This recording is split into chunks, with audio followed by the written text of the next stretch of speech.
So friends, we hope that this gives you further clarity on how small caps and mid caps operate, uh, and it will help you to invest in them better. Sham, you know what? I've been worried about something for the past few days now. Yeah, I know, Soumya. You have been quite worried about being the MC for today's event. But friends, isn't she doing a great job? Thank you, Sham. But I was worried about something else. I'm worried about ChatGPT, and I'm worried that it may very soon take everything that I do. I also think that there's a possibility I may lose my job.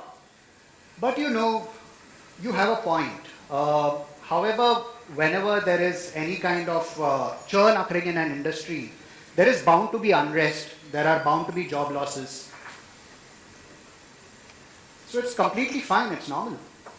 I disagree, Sham. This time I think it's different. Well, Soumya, let's agree to disagree. And let's do one thing, let's call somebody on stage who has been investing for the last 3 decades and who can actually throw a lot of light on this area.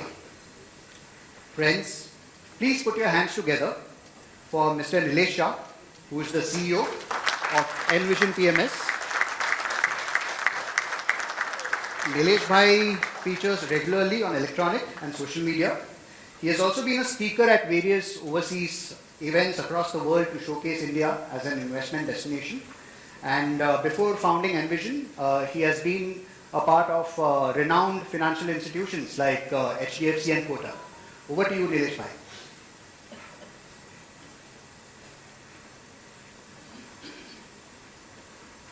Hi friends, thank you for being here. It's a pleasure and an honor to be here. Jasprit approached me to kind of be a speaker and to cover a topic called technology, and it's such a broad topic, such an abstract topic. There's so much happening in the world of technology that it became initially very difficult to really figure out what I should be really kind of talking about. And I thought the best way to do that was to really see how technology as a space has evolved over the last 3 decades. I have been an investor in technology stocks, the technology sector for the last 30 years. And honestly, it's been a very, very great journey. And I'm quite sure currently there are a lot of apprehensions, anxiety in terms of what the world of technology has in store for us as individuals, as employees, as entrepreneurs, as investors, as consumers.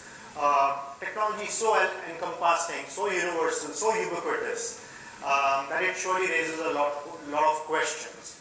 So I'll probably start off by talking about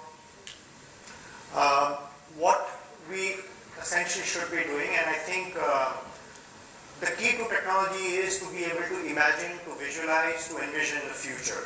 I think that's extremely important. And the next 15-20 minutes we'll talk about these 4 broad areas of technology, especially from the context of India's IT sector and the new age businesses, a combination of both, and how each of these areas really has had a very, very profound impact in the world of business, the world of investing. The first is the power of scale. And this journey started in the 1980s. We have here the 4 legends who went on to create legendary companies in India. First is Mr. Kohli. He was the founding CEO of TCS, Tata Consultancy Services. And he was the predecessor to, again, legends like Mr. Ramadorai, Mr. Chandra, and Mr. Rajesh Gopinath. Mr. Narayan Murthy, clearly, again, needs no introduction. We all know about him, Azim Premji and Shiv Nadar. And these 4 gentlemen have had so much of an impact on our world of technology, on creating India's IT sector, that I think if there is essentially a group of people who really put India on the global map, I think it's this group of 4 people. And I think we all owe a lot to them. Their start also coincided with India's start with economic reforms in the early 90s. and they have played a huge part in making India the office to the world. They've created millions of jobs. So to the IT industry today creates about 50 lakh jobs, or 5 million people are employed in the IT sector. TCS alone employs about 500,000 people, 500,000 people. And therefore it supports so many families. And it brings in billions of dollars of foreign exchange. We have trade deficit. Our currency has always generally been depreciating at about 3 to 4% annually. And I think that rate of depreciation would have been a lot more had it not been for India's IT sector.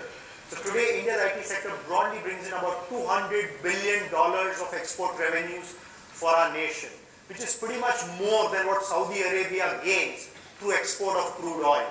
So that's the power of Indian IT that it has been doing. And most important of all is the wealth creation. The kind of wealth creation which India's IT sector has done is unprecedented. I think most of you would know this data point that 9,500 rupees of money invested in the Infosys IPO, 9,500 rupees invested in the Infosys IPO about 30 years back, today is worth 15 crore rupees. 15 crore rupees. That's the kind of impact that it has made. And mind you, the Infosys IPO did not get subscribed. The IPO had bombed, the underwriters had to step in and buy out the IPO, participate or cut their checks. So that's the kind of impact that it has had. And today, just the market cap of these 4 companies put together is $300 billion. $300 billion just coming from these 4 companies. I think why this was very, very important is to essentially go down back into history and see what is the potential that technology can create for the country, for jobs, for families, as well as for all of us as investors. However, having said that, the last 10 years have not necessarily been the best of years for these companies. So if I have to kind of look at, this is TCS, last 10 years, revenue growth 14% annually, the profit growth is 12%, and a stock price return 16%. Again, these numbers essentially are not small numbers, they are good numbers on a big scale, but I think for investors, when we are looking out for higher returns, we need to look out for the next set of opportunities. So the first 20 years and the last 30 years have been fantastic what these companies did, but the last 10 years have not been as great as what the previous 20 years were. This is Infosys. Last 10 years again 14% revenue growth, 10% has been the profit growth, and 16% has been the returns as a stock. Wipro, 9% revenue growth, 7% profit growth, 12% stock price return. So it just goes on to show that stock price return over a longer period of time goes in sync with the growth in revenues, growth in profit, subject to the business generating cash flows, the business is remaining capital efficient. What Anirudh said in the previous session, that volumes are vanity, profits are sanity, cash flow the only reality. I think this is one sector which really embodies whatever Anirudh touched upon in his previous session. The big question therefore comes is that what do we do as investors? Are these stocks buys? Because all these stocks, Infosys, TCS, Wipro, HCL Tech in the last 1.5 years have come off, they have lost valuations, and there has been erosion in terms of wealth in the last year and a half. And what I just want to kind of show through this graph is that basically I think these are more around valuation arbitrages, which means that you probably buy these stocks when the valuations are sub 20 times, and you probably try and exit from them if the valuations are north of 25 times. So 15 to 25 times in terms of P multiple on trailing earnings seems to be a good range, a time-tested range over the last 10 to 15 years. So maybe that's surely a question which many of you have in your minds, that what do I do with Infosys, Wipro, TCS, HCL Tech? These are wonderful companies, great companies, but they would probably just grow at about 10 to 12%, not a bad growth, but I think that's a question you as an investor have to ask yourself, that is that what you are satisfied with? We therefore now come on to the next journey of the India's technology sector, and that's the power of specialization. The 4 companies that we talked about earlier These are essentially very large generic companies which do enterprise-wide services. I'm now getting on to that in the last 10 years, there have been a bunch of technology companies which have come up, which have specialized in different areas, be it the area of mobility, automobiles, healthcare, medical devices. These are some of the areas. And see what these companies have done. This is essentially a journey. So this is a company called Persistent Systems, a company which was essentially focused, which started its journey a lot with IP and specific areas. And if you really look at it, over the last 3 years or so, this stock has gone up 10 times. That's the power of specialization. So the world is coming now more, is moving, not necessarily, the world is not obsessed only with scale, it's also beginning to get focused on specialization. So I think as investors, we need to really keep identifying companies which are now focused on specific areas, specific niches, building expertise, and kind of doing a damn good job and excelling there. And that's where the opportunity is, has been. This is again another company, KPIT Technologies. It's gone 10x again over the last maybe 2 to 3 years. Again, the power of specialization. This is a company which is entirely focused on helping global OEMs build automated vehicles, electric vehicles. That's the kind of stuff that this company is doing. But the biggest blockbuster in the last decade has been a company called Tata Elxsi. We all know it. Friends, this company's market cap about 10 years back was just about 500 crores. It was just about 500 crores. And what this company at that point of time was doing, it was in embedded product design, which is basically designing medical devices, designing mobile phones, designing set-top boxes in the area of communication, entertainment, all of these areas. It was also providing animation-related services to Hollywood studios. 10 to 12 years back, it took a decision that it wants to exit the animation studios business and just focus on embedded product design. And that was also the wave of consumer technology shaping up world over. This was the period when companies like Apple and some of the other companies, Samsung, did a phenomenal job. Companies like JLR and all of that. And in the last 10 years, Tata Elxsi's annual revenues have compounded at about 18% annually for 10 years versus the 10-odd% that we saw for some of the big players. Its earnings versus the big players compounding at about 10-12%, its earnings have compounded by 38%, which means there's been a phenomenal increase in its margins. From 12% operating margins, the margins went to 30%. Why? Because it chose to close down the animation business, and that had a profound impact on its margins, which drove earnings phenomenally. So versus an 18% revenue growth, the earnings grew 38%, but the stock price grew at even more than that. It grew at 54%, and all along, this company remained very, very capital efficient. And belonging to the Tata house, the house of Tatas, the market rewarded it quite handsomely. And in the last 10 years, Tata Elxsi has ended up being 100x. A crore invested in Tata Elxsi just 10 years back is worth 100 crores today. It's probably now about 70-80 crores because the stock price has corrected in the last few months. But in the span of 10 years, this is what essentially the journey Tata Elxsi has done. So the idea of showcasing these kind of things is to say is that the world of IT services is not over. It probably is a continuous thing. While of course change, we've heard about change being the only constant. But I think for us as investors, we need to be able to identify probably the right themes, the right set of opportunities going forward. If we're able to do that with all the principles of investing, which is about growth, profitable growth, capital efficient growth, corporate governance, I think there is phenomenal kind of opportunities which invest there. In fact, these days, there's one US stock which is making the rounds. Anybody wants to take a guess? Last 2, 3, 4 days, it's essentially being talked about a lot. Anybody wants to take a guess? Absolutely, bang on. So everybody says Nvidia is essentially the biggest wealth creator. Friends, in the last 10 years, if you had identified sitting here Nvidia, and if you had identified Tata Elxsi, the outcome would have been the same for you. That's the point. That Nvidia was, of course, dealing with cutting edge technology 10 years back. I'm sure most people would not have been able to figure out whether NVIDIA its technology around chips would be successful or not.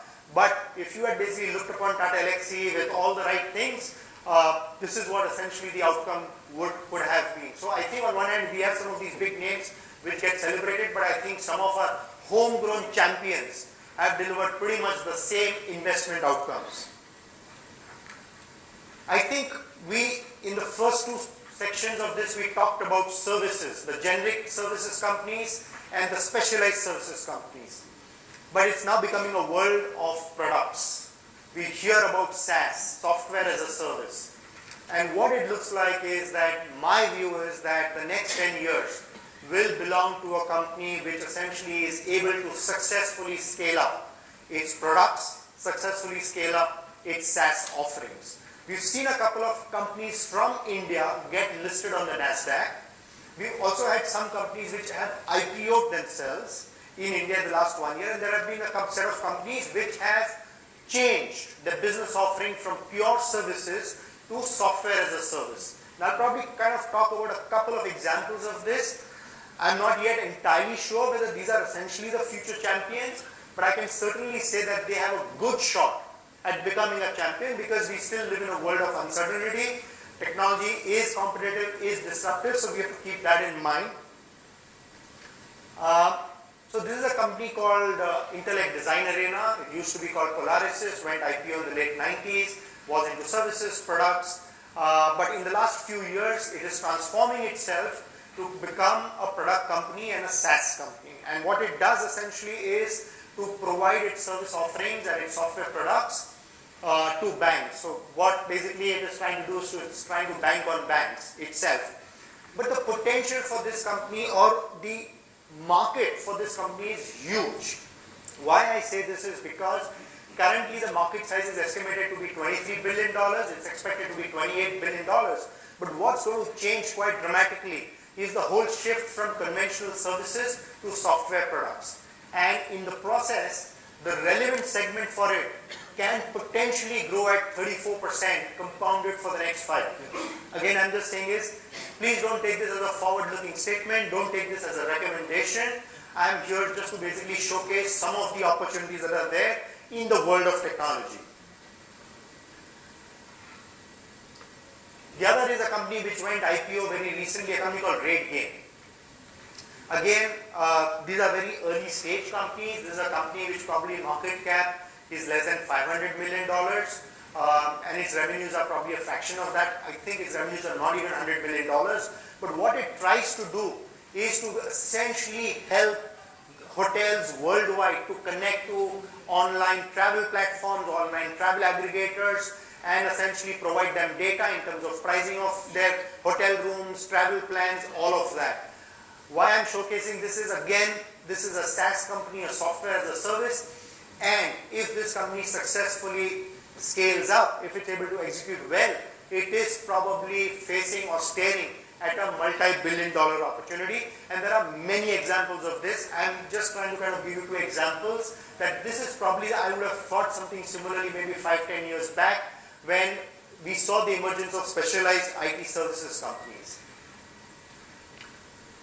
Having kind of gone from generic IT companies to specialized IT companies to product companies, we are now entering a world of platforms. And I think again for India, we are at a situation where we were in the 90s where Indian IT companies did a lot in terms of exports. I think we now have a bunch of platform companies which are on the cusp of doing something quite dramatic, which are combining the power of technology and the potential of the Indian market, the size of the Indian consumers to create platforms. What we normally call these days as new age companies. I wonder why they are called new age companies, but they are called new age companies. I don't think they are new age, but nevertheless, what they're successfully trying to do, these are nothing but consumer companies, which are using technology to reach out to the consumer. And this started off with India's journey of digitization. Aadhaar came in sometime in 2010. Nandan Nilekani, the former founder of Infosys, played a key role. 2014 saw India introduce JAM, which is the Trinity, which is the Jan Dhan, Aadhaar and the mobile bank accounts, where about 800 million people who did did not have bank accounts, got to open bank accounts. Then came in 2016, came in Jio, which made data available, affordable. The world's cheapest data plan came into India, thanks to what Reliance launched. Then came in UPI, which made payments so easy, so seamless, so comfortable, so convenient, that essentially it has revolutionized e-commerce and the ease of doing business. And this has started, basically led to the birth of platforms.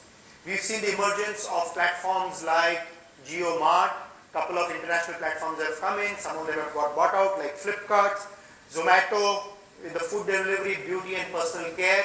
I don't need to kind of give names here. It's pretty much evident. The marriages, which is through matrimony. Pharmacy, again an interesting area. Cars, we know what's happened there. Entertainment, the OTT platforms, B2B platforms like IndiaMart, Intermesh, jobs, which is Naukri.com, property, InfoEdge essentially is there, travel, which is Make My Trip, Ease My Trip. So a whole bunch of platforms have got created. And keep in mind, in the next 10, 20 years, some of these companies who finally survive and succeed will essentially be like today. When we look at consumer companies, we look at HUL, Dabur, Marico, Godrej, some of these names we keep on looking at, Nestle, Britannia.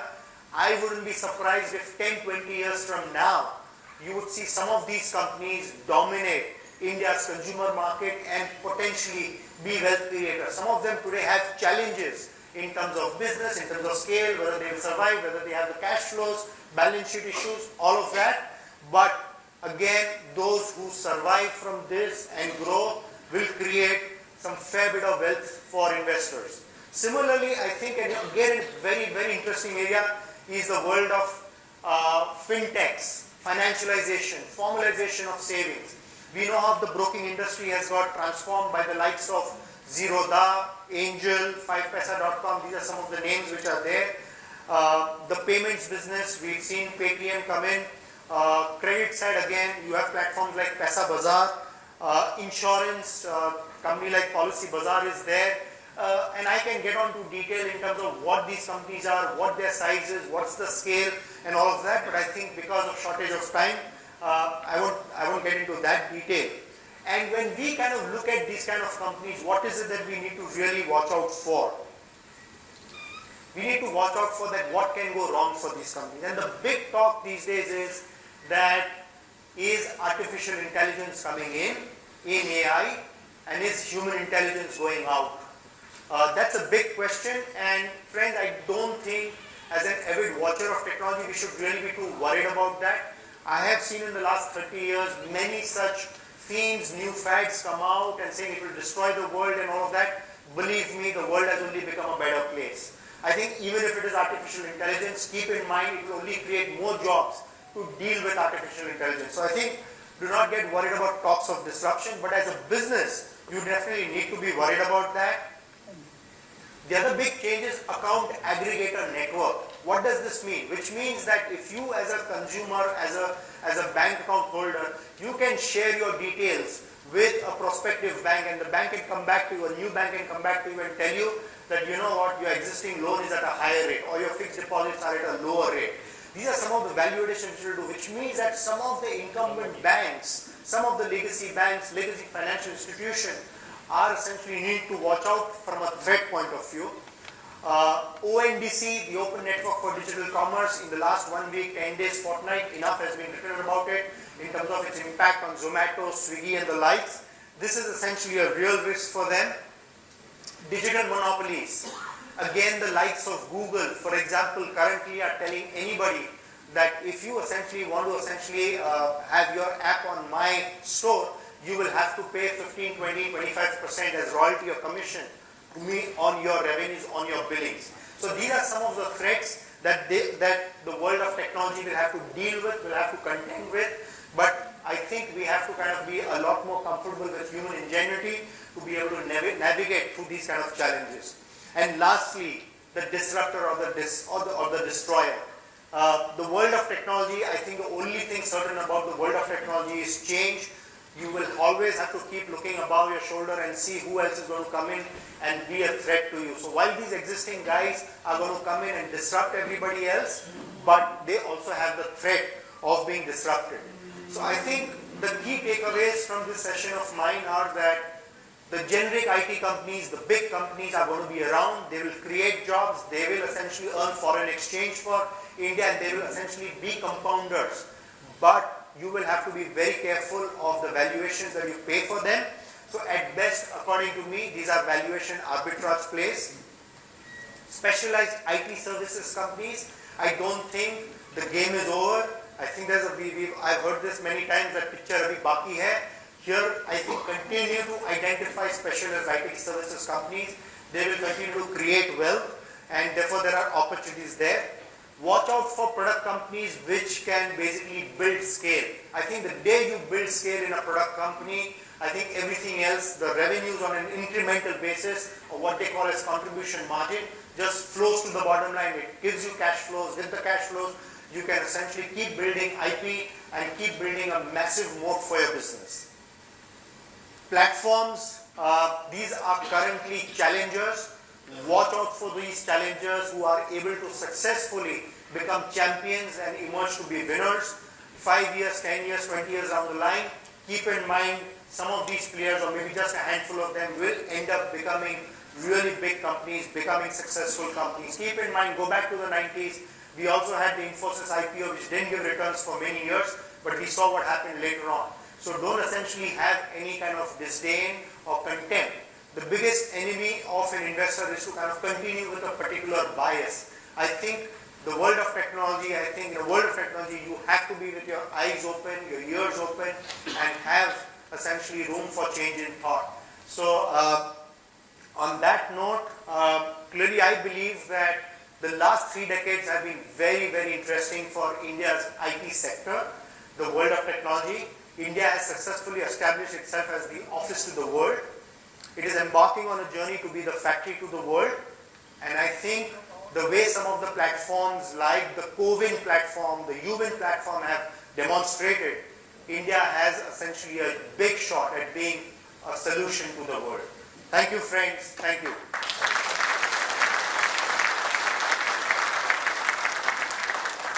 We have 4 minutes left for maybe a couple of questions. Happy to take them. Friends, before we begin, all right.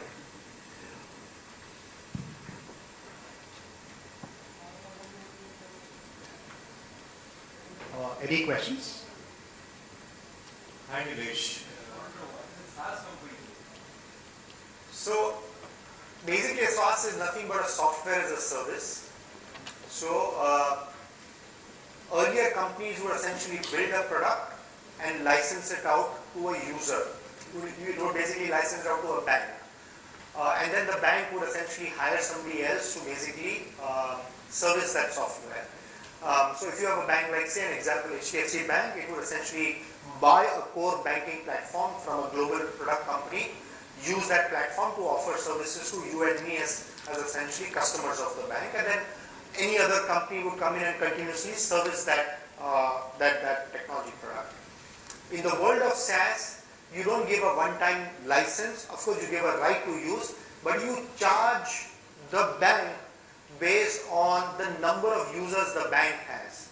So if that particular product or your technology is being used by, say, 10,000 employees, you would essentially bill the bank based on the usage, which means the number of employees who use it, the number of times they use it, on a monthly basis or a quarterly basis or a yearly basis.